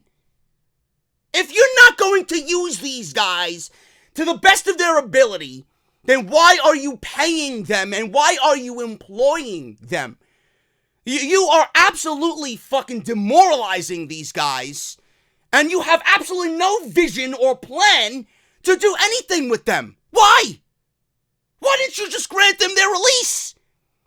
If what you were going to do with them is give them the titles and treat them like shit, why didn't you just give them their release? I don't get it. Meanwhile, we got TJP getting fired. Hideo Itami asked for his release. He eventually got it. Ty Dillinger, within a week, the guy was given his release. And here we are with the Revival. They asked for their release. They complained. WWE said, no, we'll give you the tag team titles. And they still are getting booked like garbage. I truly don't understand the logic in WWE. If you find no value in these guys, like you found no value in Ty Dillinger and Hideo Itami, for the simple fact that you let them go, you found no value in them, why are you keeping these guys around? If you're keeping these guys around, it only makes sense that you find some sort of value in them. That you know for a fact if they go on the independent scene, the way tag team wrestling right now is blooming on the independent scene, that they're going to be at the top of the fucking list. So do something with them. Unreal. You might not like the Revival, but I like the Revival. I think they're great. You don't see a lot of teams who exude tag team wrestling. These guys do. I don't understand how NXT gets tag team wrestling and Raw and SmackDown, whatever. 5 minutes. Do you know how ridiculous it sounds? You know, you see the marquee. Number one, the match wasn't even advertised on Monday Night Raw between Ricochet, Aleister Black, and The Revival. Number one, unadvertised Raw Tag Team title match. Number two, I don't know why Ricochet and Aleister Black are getting a Raw Tag Team title shot. They're in the Dusty Classic vying for the NXT Tag Team titles. I don't get it. And the simple fact that you have these 4 guys in the ring on a Monday night and you give them 5 fucking minutes? That's a fucking sin. In my eyes. Ridiculous. Absolutely ridiculous. Then you got Bobby Roode and Chad Gable. I don't know if they turned fucking heel. Clearly everybody was in Philadelphia to see Aleister Black and Ricochet have a great match with the Revival. Fan favorites in both of those guys. Right? Yet you got Bobby Roode and Chad Gable coming out doing a heel-like tactic. Are they heel now? Because you just cost the babyfaces the tag team titles. Don't get it. I don't understand it. This should be a great match. This is probably the one match that I'm actually looking forward to most. And I hope that they get the most time that they can with these 3 teams. Now, I don't think the Revival are going to lose. I think they end up pinning the team of Roode and Gable. There's no reason why Aleister Black and Ricochet should ever even come close to a fucking pinfall loss. Or a loss in general on the main roster. Now, with Ricochet and Aleister Black, I do not like how they're being portrayed. I don't. Ricochet needs to be on his own. Aleister Black needs to be on his own. But I can't do too much of a bitch and moan job here because they are only paired up because they will be featured on NXT TV as a tag team because they're in the Dusty Tag Team Classic. So that's the only reason why they're on TV. But I don't know if that is an initiative from Vince McMahon or if this was an order by Triple H to keep them as a team right now because that's what's going on with NXT. But at the end of all this tag team nonsense, Aleister Black needs to go on his own. Ricochet needs to go on his own. These are 2 world champion caliber fucking superstars. And Aleister Black, you know, when he was in NXT, he had that brooding fucking vibe to him, right? It was mysterious. It was cool. He lived the Aleister Black character. They're slowly humanizing him on the main roster. I enjoy a good Aleister Black promo. But when you know, it's like he's been taken out of the darkness and you put him in the light. You're shedding away the character that is Aleister Black week by week by keeping him with Ricochet. There's no mystique about him anymore. And it just goes to show you that once Raw sinks its fucking fangs into you, you're done. You're done. They're going to find something to change about you, and you are theirs. And everything that you did in NXT is fucking wasted. And you guys know I'm right on that. He just feels different. He's Aleister Black, but he doesn't feel like the NXT version of Aleister Black. I doubt they win the tag team titles. I'm going with the Revival to pin the Glorious Ones at Fastlane. But I know you guys agree with me on that fucking Revival stance, man. That's fucking ridiculous. How are you gonna have these guys treated like garbage? Tag team champions losing. One week they lose to DIY. The next week they lose to Aleister Black and Ricochet. Then they win by DQ in less than 5 minutes on the go-home show. Come on, bro. Gotta do better than that. The Shield versus Drew McIntyre, Baron Corbin, and Bobby Trashley. Man, you see the excitement just fucking oozing off my skin. Fuck out of here, man. Does anybody legitimately care about this match? This is absolutely unnecessary. This is the one match on the show that is going to be your bathroom break of the evening. I don't care about anything regarding Roman Reigns. I've had enough of Roman Reigns. In fact, it took them in record time to get me back in the boat I was in before he went away.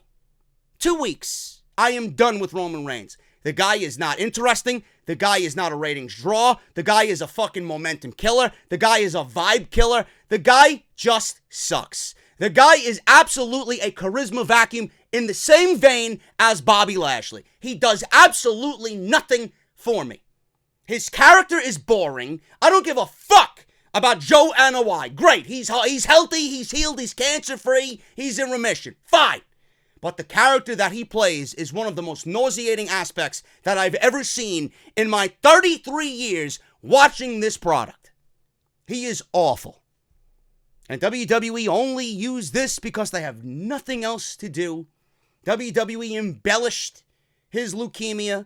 They made it seem dire that this guy was on his deathbed, that this guy was going to be out for years and years. He would never be the same man, and here he is, back on the road to WrestleMania.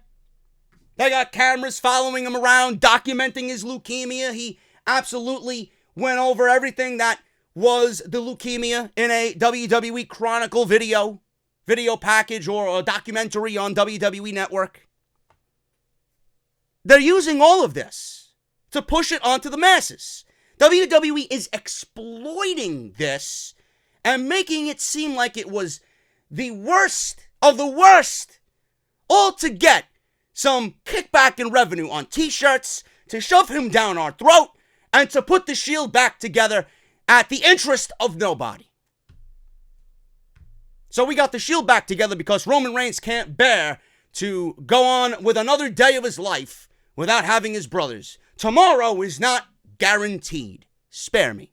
If I want a preach, I'd go to a fucking church. I don't care. I really don't care. Now, Dean Ambrose is in this mix. WWE gave us Dean Ambrose on Monday Night Raw doing the fist pump with Roman Reigns and Seth Rollins. Dean Ambrose is leaving WWE in April. We all know that.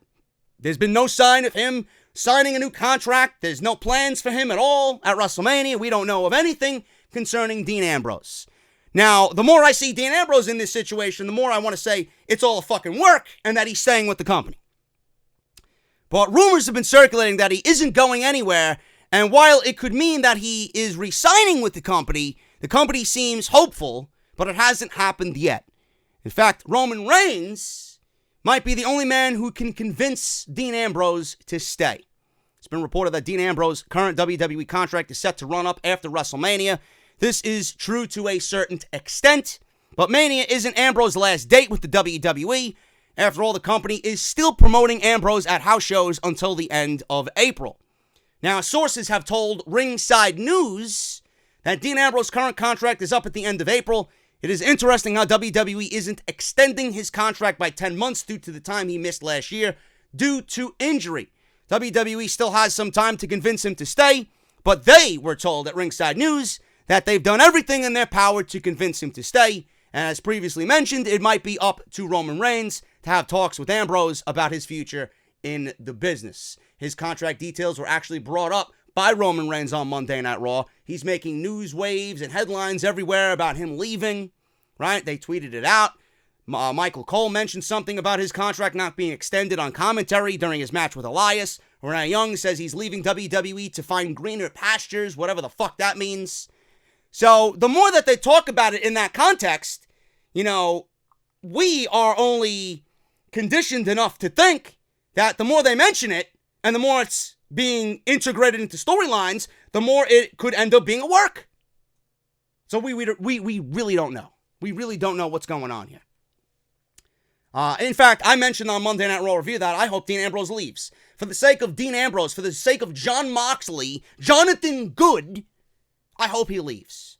If he stays in WWE and re-signs with the WWE per request of Roman Reigns, I don't think that is in his best interest to do.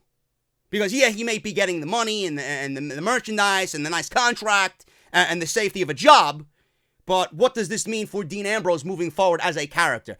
Do you know how boring, do you know how miserable Dean Ambrose is as a character right now? The guy is fucking terrible. When Dean Ambrose is on TV, I lose every ounce of interest I have in what's going on in that ring. The guy's moveset sucks. The guy has absolutely no fucking care about what he does in the ring. The guy is he's just there. It's like there's a body moving, but there's no fucking emotion in anything that he does. And I know you feel that way too. This guy needs and I stress this, needs a new environment away from Reigns, away from Rollins. Because with Rollins winning the Universal Championship more than likely at WrestleMania and Roman Reigns being back with this cancer bullshit being shoved down our throats, Ambrose is going to be nothing but a third wheel. I hope WWE has plans for him. And the only thing would be is to revert him back to a heel. Or if you want Dean Ambrose to have some sort of fucking emotion, turn Roman heel and have him betray Ambrose and Rollins. Because he's the only member of the fucking Shield that hasn't turned and killed the Shield. Ambrose, with him being back, and Roman being back, and Rollins being on Raw, Ambrose and the heel turn should now be done the correct way. But I doubt WWE goes down that route, and Ambrose, for all we know, will still be the lunatic cringe instead of the lunatic fringe. This is awful. Ambrose, Jonathan Good, needs to go away. For the sake of him as a performer in this business, he needs to go away. I need to see him in the ring with someone new. I need to see him in the ring actually giving a shit. I need to see him away from the WWE. Because WWE right now, if he stays, his character will forever be banished to mid-card only. I will never look at Dean Ambrose in the light of being a world champion ever again. And you know that this man's going to be playing third fiddle to both Rollins and Reigns on the main roster. How many more Shield reunions can we go through? That's all this guy does, Shield reunions. He's only there to form the Shield. He's done nothing ever since he was WWE champion and feuding with AJ Styles over the title. He's done nothing. Absolutely nothing. Now Roman with the type of leukemia that he had. Roman revealed on WWE Chronicle that he has CML, which is chronic myelogenous leukemia. I don't know if I pronounced that correctly, but he has CML. This is one of the less dangerous forms of the disease, but Roman considers himself lucky that they were able to catch it so soon. Now, I didn't watch this, but I heard from people that it was very informative. Reigns said that he started to feel tired out of the blue about his diagnosis, or before his diagnosis. His blood work came back with elevated white blood cells, and WWE's doctor, Dr. Chris Amon, knew that it was considering Reigns' history, or knew what it was considering Reigns' history with leukemia. CML hits almost exclusively adult males. It is incurable but easily treatable. Roman Reigns spoke about his treatment and is grateful for medical advancements that allow him to avoid chemotherapy. So there you go, folks. Roman Reigns avoided chemotherapy. For everybody that said that he didn't lose any muscle mass or didn't lose any hair, he didn't go through chemotherapy. They make a pill, which is oral chemotherapy. Roman Reigns said that it isn't close to true chemo. There are side effects, but it is a better treatment process which allowed Roman to maintain his life in many ways, being an athlete. Reigns says that the oral chemotherapy is a huge breakthrough and a win. He said the main side effect for him was arthritis, but I'll take a little bit of arthritis rather than go through radiation every day. I think anybody would make that decision at the end of the day. Roman said that he stayed on his couch for the first couple of months after his leukemia announcement, but he got to working out and focused on his return. It happened far sooner than expected, as he expressed doubt that he would ever return at all. So Roman is in remission, and I don't know why he said he sat on his couch. Clearly he was filming movies, and he was doing Nickelodeon, and he was at football games. So, sitting on his couch really isn't, that factual. We all knew what he was doing, but we knew what he was doing while he was taking oral chemotherapy. So there you go. I don't want to talk about this shit anymore. Clearly, it's in the report. It was not as serious. It's easily treatable. WWE exploited this as the worst thing of all time, and they are getting what they want and milking it for what it's worth and just getting the audience to fucking be sheep like they are because they want so desperately to fucking make Roman Reigns a babyface, and they're clinging on to this one thing. And everybody's following along. Bah! Bah! That's all you are. Sheep! Fuck out of here. It's over. Right? He's in remission. What are you going to do with him now? Let me see you shove him down our throats again, and we revert right back to where we were. This guy should be away from the Universal Championship. If this guy at least smells the Universal Championship, Those boos are going to start raining down slower and slower and slower every single week, more and more. And it's going to be nothing but what we got before he went away. Reigns is not a ratings draw. He doesn't need to be champion. People aren't going to tune in to watch Reigns as Universal Champion. They don't even tune in to watch who you got now in Ronda Rousey. They don't give a fuck about Brock Lesnar. Nobody's a draw. So why sacrifice this show and the quality that is this show and make it worse than it already is? Or sacrifice talent on this show for Roman Reigns? You didn't get enough of that? Who's going to win the fucking match? Drew McIntyre came out, I killed the Shield. Really? Really? Here they are. They're back again. You didn't do a good enough job, Mr. Drew. Come on. How is this a good outcome? Yeah, let's pair Drew McIntyre in the reformation of 3MB with fucking Trashley and Baron Corbin. And let's feed him, along with these guys, to the Shield. This is supposed to be your new dog on Monday Night Raw, right? Drew McIntyre, the next big thing on Monday Night Raw. Really? This is absolutely going ass backwards as far as Drew McIntyre goes. And in the end of all of it, Braun Strowman was used as nothing more than a mere pawn in this entire storyline. He looked like a fucking puppet. So you use Braun Strowman again to get the Shield over, reformed, and in this worthless match. And Finn Balor, right? Where the fuck is Finn Balor? Why isn't there an Intercontinental Championship match on this show? You want the Intercontinental title to be prominent and in the spotlight. It doesn't have a fucking match. Balor's not even on the fucking pay-per-view. Does he even have plans to defend the title at WrestleMania? Give me a fucking break. So the Roman agenda is already working. Its effects are being felt all over. It's working its magic. Strowman's already fed. Finn Balor and the IC title are moved to the side for this bullshit. And Drew McIntyre's about to be fed to Roman Reigns. Yeah, great job there. Roman comes back and within 3 weeks, you already have 3 fucking deaths. Strowman, the IC title, and the quality of TV. Drew McIntyre. 4.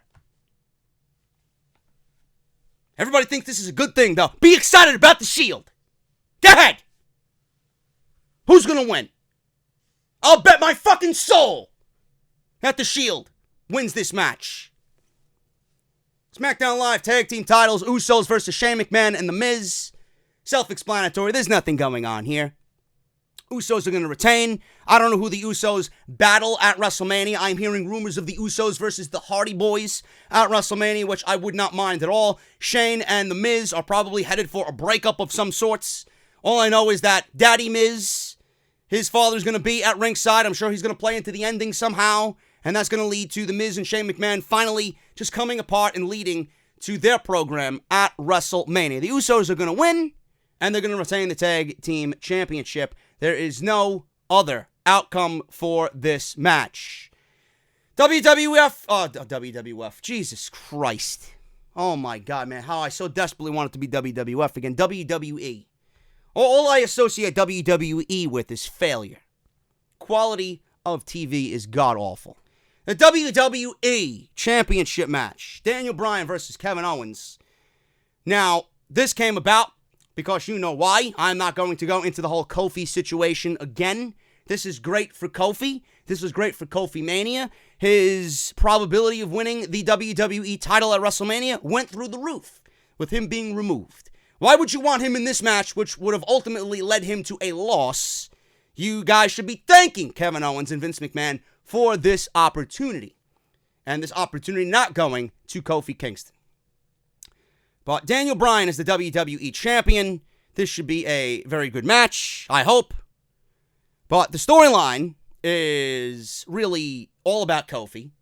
And Daniel Bryan is adding his own twist to this. He continues to just rag on Kevin Owens and his weight and his laziness. During a backstage interview after SmackDown Live, Daniel Bryan cut a scathing promo, as he is known to do in his new heel persona. He took shots at Kevin Owens that fell in line with the rhetoric he was using on SmackDown Live, as he chastised Kevin Owens' weight and called him lazy while telling a tale of two superstars.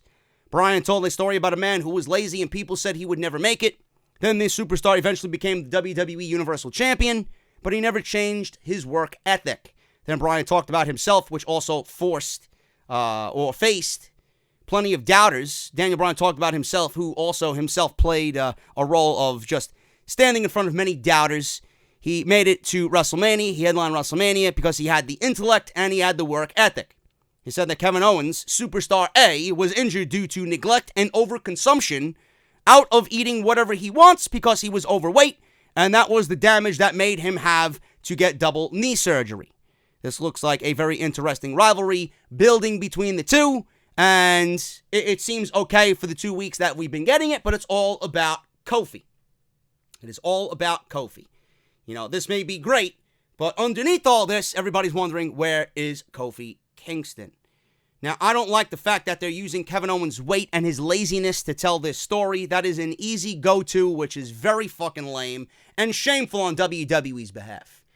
You know, Kevin Owens did a lot to get back into the shape that he's in, and with double knee surgery, it's easy to take the lazy route. I don't think he was a lazy man in getting back to the WWE. He looks great. He looks healthy. And I think this is WWE, you know, trying to just rag on Kevin Owens for the sake that it's an easy fucking rag for them in this storyline. It's an easy target. His weight and his laziness is an easy target.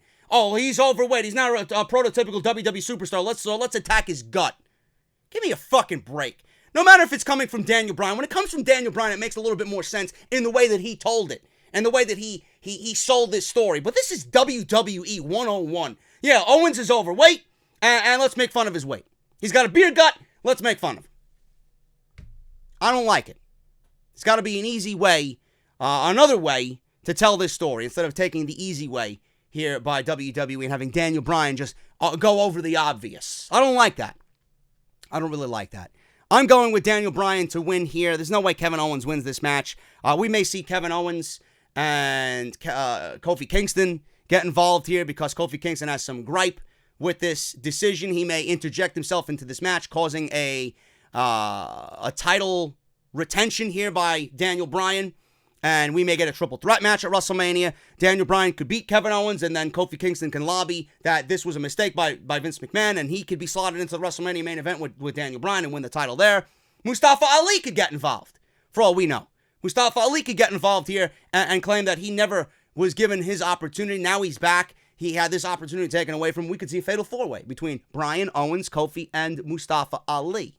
But the current plan right now is for Kofi Kingston and Daniel Bryan at WrestleMania, one-on-one, for the WWE Championship. I'm going with Daniel Bryan. I know Luke Harper is looming. I don't know if he makes a return here and joins Rowan and Bryan in some new stable, or some sort of new stable here. I don't know. Sami Zayn is ready to return. We have a bunch of X factors that we could see in this match. Sami Zayn is ready to return. Who says that he won't show up and help Kevin Owens in this situation and try and help him win the title? We don't know. There's a lot of X factors going into this, but that underlying factor of Kofi is what everybody is talking about outside of Daniel Bryan and Kevin Owens for the WWE Championship. Bryan's going to retain. How? I don't know. But all we know is that Daniel Bryan is going into WrestleMania as the WWE Champion. Women's Tag Team title match, Sasha Banks and Bayley versus Tamina and Nia Jax. Now, Bayley revealed two superstars who helped both her and Sasha Banks with this tag team thing.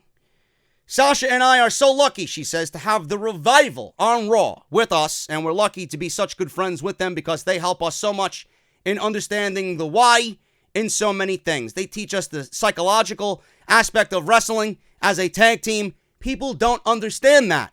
End quote. Bayley discussing the impact the Revival had on her and Sasha Banks. Clearly, we know that they are important to both Bayley and Sasha Banks as they're photographed literally every week holding up their championship gold, and they're obviously good friends outside of the business. Now, we've all seen the backstage shots of these two teams together, and it seems as if it stretches beyond them just being friends to the role of mentors. Dawson and Wilder are considered to be one of the best tag teams in the world today, so it's no surprise to hear that Banks and Bayley have been benefiting from them and the words of advice that they are getting from the right now underutilized Raw Tag Team Champions. Sasha Banks and Bayley, no doubt about this. There's no ifs, ands, or buts about this. I don't expect this match to be entertaining at all. In fact, Sasha Banks and Bayley should have been getting the shot with this match against Mandy Rose and Sonya Deville. There's no reason why Tamina Snuka and Nia Jax are in this match getting a tag team championship. So, the only reason why this happened is because of Roman Reigns' remission announcement. The Rock's mother was in attendance, and Roman's mother was in attendance. It was the Samoan family in attendance. So clearly they made the announcement that Tamina and Nia Jax, on top of Roman Reigns, are getting the tag team title shot against Sasha and Bayley. They did absolutely nothing for this opportunity. Mandy Rose and Sonya Deville should have gotten the opportunity. What the fuck did Tamina and Nia Jax do to be tag team champions? Or get a tag team title opportunity? Nothing. Absolutely nothing. Worthless. This match is not going to be entertaining. This will be your second bathroom break of the evening. Sasha Banks and Bayley win. They're taking these titles into WrestleMania. Whether they battle the Bella Twins or Lita and Trish at WrestleMania remains to be seen. But clearly they have plans for them at WrestleMania, and there's no better team to go into WrestleMania than Bayley and Sasha Banks as tag team champions. Rey Mysterio and Andrade Cien Almas on the pre-show. Yeah, but we got Tamina Snuka and Nia Jax who've done nothing and have just been miserable on Monday Night Raw in every which way, get a tag team title opportunity, but here we are with Rey Mysterio and Andrade Cien Almas on the fucking pre-show. I don't understand it. Why are these guys on the pre-show? Because they're luchadors? Because they're cruiserweights? They resemble cruiserweights? Or better yet, Buddy Murphy has no opponent for the Cruiserweight Championship, so they figured, well, we'll just put this match on the pre-show because it's very reminiscent of what Buddy Murphy would do. Maybe they mistaken Andrade Cien Almas for Buddy Murphy. I don't know. I don't know. This is ridiculous. There's no reason why these two are on a fucking pre-show. Not after the way WWE hyped this shit up and presented these guys as the showcase on Smackdown Live for weeks. 3 weeks in a row. We got one match, and then we got a rematch, and then they've been paired together for weeks now. But this is a pre-show match? How is this going to be taken as a serious thing going into WrestleMania if they're on the fucking pre-show? I don't get it. I don't know how much more I could rant on this. Rey Mysterio on the fucking pre-show. Just let that sink in. While Tamina and Snuka are in a fucking program on the main roster. If anything, that should be the fucking pre-show match. Unreal. I'm going with Almas. I don't know who else to go with. I don't even know if anybody should care at this point. Now, what we've seen on SmackDown Live, clearly Samoa Joe is the new United States champion. I don't know if WWE has plans to keep the title on Joe or switch it to somebody else. Everybody wanted this to open WrestleMania and be the United States Championship match. We hear rumors of mask versus hair at WrestleMania. And here we are with Samoa Joe as the United States Champion and these guys on the pre-show. Now, I don't know what is to come for Samoa Joe as United States Champion. Maybe a match with Mustafa Ali. I'm hearing rumors that John Cena, all this John Cena talk with the United States Championship. R-Truth mentioned him 2 weeks in a row. Samoa Joe is lining up all challenges for the United States Championship. He may run through all these guys, and then come WrestleMania, he has no opponent. Boom, out comes John Cena. And John Cena wins the United States Championship. Or better yet, what should really happen is John Cena putting over Samoa Joe. Because this is a long time coming. A long time coming. I don't know what they do here. I feel like this is completely out of place.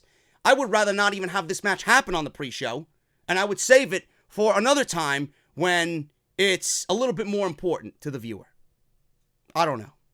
I don't know what they do here. Or we could see both of these guys battle it out for the right to challenge Samoa Joe. Maybe R-Truth gets involved. Maybe Mustafa Ali gets involved. Maybe Rusev gets involved. I don't know. Maybe we got a big ladder match for the United States Championship at WrestleMania. And Andrade, out of all that, wins the United States Championship. So Samoa Joe don't get pinned. And he can defend the title against Rey Mysterio. I don't know. bunch of different options that WWE could take, but clearly this is not the best of decisions to put this match on the pre-show. I'm going with Almas, and that is my pick for the Fastlane pre-show, man. I am getting the hell out of here. I am exhausted. I'm sweating my balls off, and I have things to do. I'm starving. I need a cold beverage, and I will see you guys on part 2 of Off the Script, man. Thank you guys so very much. I don't know what I have lined up for you guys in part 2. Some of the stories are Brock Lesnar's interest in UFC return could put WWE in a costly situation, how Dana Warrior ended up on the creative team, more on Tori Wilson for the Hall of Fame, Gail Kim chimes in on that, high-level employee of WWE has a negative opinion on Ty Dillinger and Hideo Itami, what else is fucking new, and random news and notes on WrestleMania 35. I'll fill you guys in on Saturday on Off the Script, man. Thank you guys so very much. You guys know the t-shirt, bonfire.com. You guys know the deal with that. Link is down in the description of this very video. harrys.com/script. You guys know the deal with that as well. Follow me on social media at JD from NY206 on both Twitter and Instagram. Follow me on Twitch, JD from New York. Hit that subscribe button down below. Patreon.com/JD from NY206. Sign up for the newsletter on the official website, jdfromnewyork.com. Make sure you sign in to that and be a part of the newsletter. You guys know that. If you missed my videos, man, Raw, Smackdown, NXT, talking about Tommaso Ciampa needing neck surgery, Resident Evil Part 9, and the finale in Part 10. Make sure you guys go and check all of that stuff out. Links will be in the eye that you see in the top right corner of your screen. And you guys know the deal with Audible, man. audibletrial.com/offthescript. 30 days free of their service and 1 free audio book just for signing up. Take advantage of that, man. You're getting something for free just for listening to today's Fastlane preview and predictions. And Mania Crawl, man. Mania Crawl 6. ManiaCrawl.com if you guys are interested in that on WrestleMania Sunday. I'm getting out of here, guys. Thank you so very much. Hit that thumbs up, and I will see you right back here on part 2 of episode 264 for this weekend's podcast, man. As we get to Fastlane on Sunday, I'll see you for Saturday's Off the Script. Until then, have a great day, and I'll see you all on part 2 on Saturday afternoon.